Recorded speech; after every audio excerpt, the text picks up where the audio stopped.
안녕하세요. 달콤한 국어입니다. 오늘은 고3 전국연합학력평가 현대시 문태준 선생님의 빈집의 약속, 역시나 낯선 작품이었죠. 내용 살펴보도록 하겠습니다. 마음은 빈집 같아서 직유법 썼죠. 원관념은 마음이고 보조관념은 빈집입니다. 그래서 마음이 있는데 이렇게 마음이 있는데 죄송합니다. 이것이 텅텅 비어있는 무엇과 같다? 빈집과 같다라는 거죠.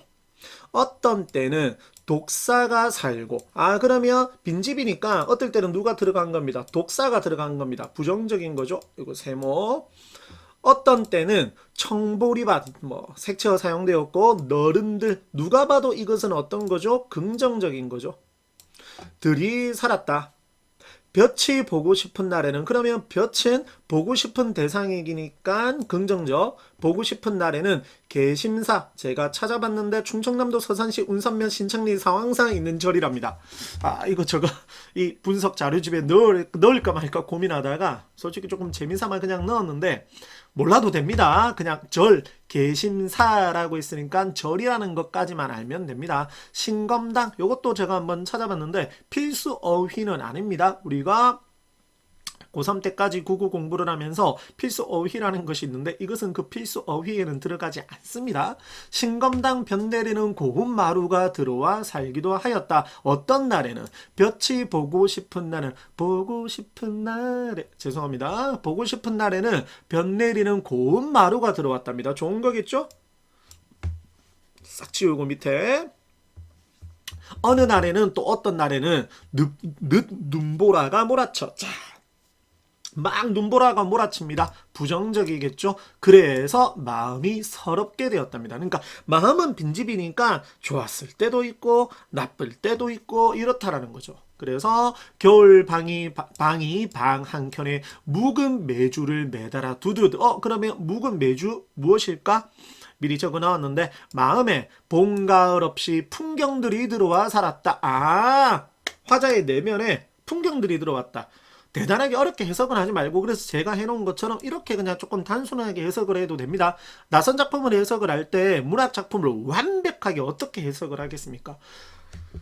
저도 솔직히 지금 이게 풍경들이 들어와 살았다라는 게 정확하게 작가의 의도가 무엇인지를 모르기 때문에 이렇게 분석을 한 거거든요. 근데 어떻게 학생 여러분들이 완벽하게 알겠습니까?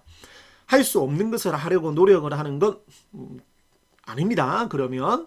그러나 할 일 없이 필수 어휘입니다. 아까 필수 어휘 있다라고 했었죠. 고3 때까지 공부할 때 필수 어휘입니다. 할 일 없이는 달리 어떻게 할 도리가 없이 전나무 숲이 들어와 머무르는 때가 나에게는 행복하였다. 그러면 전나무 숲이 들어와 머무르는 때는 좋은 때겠죠.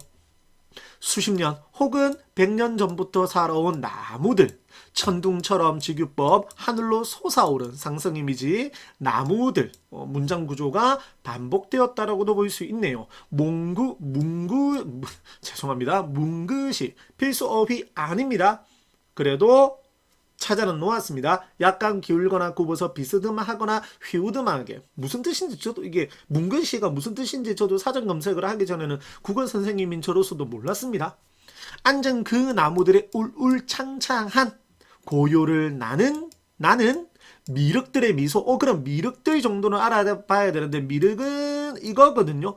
좋은 거겠죠. 그래서 나무들이 미륵과 같다라는 거니까 마루란다. 나무들에게서 긍정적인 의미를 발견했다. 혹은 그 나무들을 보면서 내면의 평화를 얻었다. 이렇게도 볼 수가 있겠죠. 한 걸음의 말도 내놓지 않고 말하지 않았다는 겁니다. 저도 이제 절 가는 걸 좋아하는데 절 가면 저한테 막 말을 안 겁니다. 스님들이. 제가 물어봐도 크게 대답을 잘 많이 안 하시거든요.